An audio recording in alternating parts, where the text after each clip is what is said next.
Conversations with Azu Ishekwele. Hello, welcome to Conversations.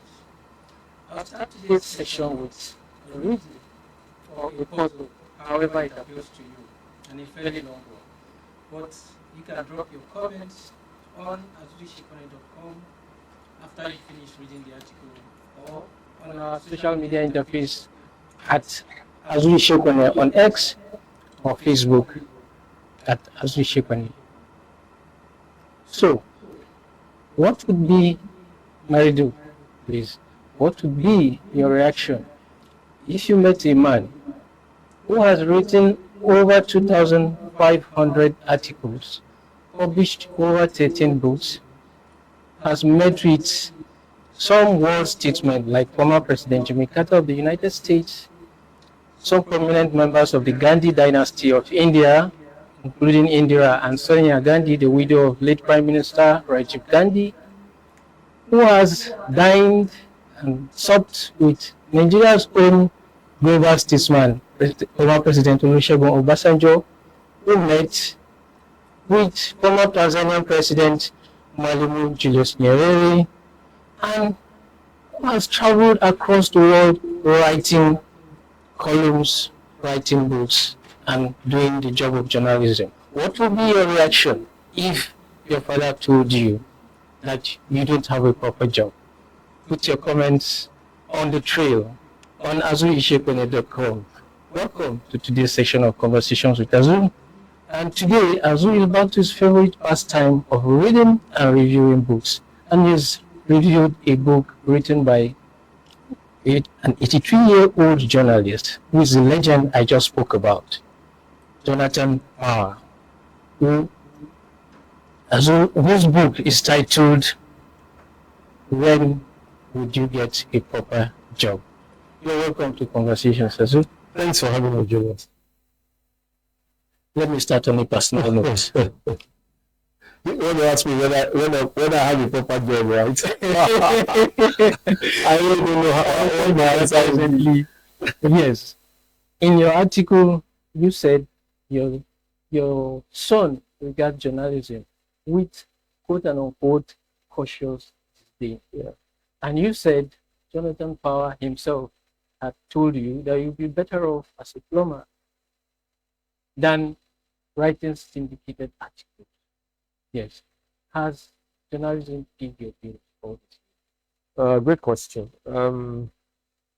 I didn't enter journalism just to pay bills. So I think the main reason, and I got this straight up from perhaps one of my first classes in journalism when Dr. Latungidari, then Dr. Latungidari actually was known at the time, asked us the reason why we were in that class, and we all had all kinds of responses. I do not remember saying that I decided to study journalism because I wanted to pay my bills. Of course, whatever it is you choose to do in life, whether it is plumbing or writing, you hope that you pay your bills. All right. But I entered journalism because I wanted to amplify the voice of the people. And I also find that journalism helps me to, it's a form of it. It helps me to really express myself, engage on people, amplify their voice. And that principally was the reason why I decided to study journalism. I said, whether it's plumbing or writing or horse racing or whatever it is, we hope and expect that to do it well enough to do it. Reading your review motivated me to want to read the book. Like a quarter way through chapter 4 thereabouts. And you said you started reading from chapter 4. Yeah. And then reverted to chapter 1. Yeah. Was there any reason for? No, well, people have different ways of reading. Then most of them I get going up, start from the first page or and then read that page. But often I have found reading, because there are so many books I have to read. I'm actually on the fourth of book this year. I found that one way to sustain my interest in reading is to look through the contents page and find which chapter of the book appeals to me the most.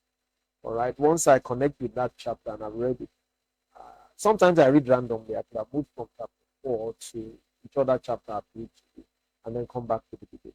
So it was just that pattern of reading that I sort of That doesn't affect your flow or no, it doesn't. understanding of comprehension. Wow. But that's just the way because I found that doing it that way helps me get a lot more out of the book than having to read. Because sometimes the first chapters or the early chapters of it may not sufficiently interest you. There may be other interesting chapters or lessons in the book far way down. If you start from the first chapter, you may miss out on all of it. If I don't look at the content and start straight with the chapter. If you ask me, there are 3 titles to power. One is 60 years in journalism. The other is the world is my oyster. The world was my oyster. And then the proper title, which is and when are you going to get the proper job? Which of these is more appealing?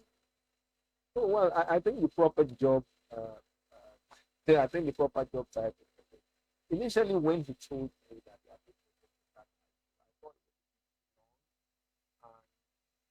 but maybe just let just make you wonder a bit what it is about.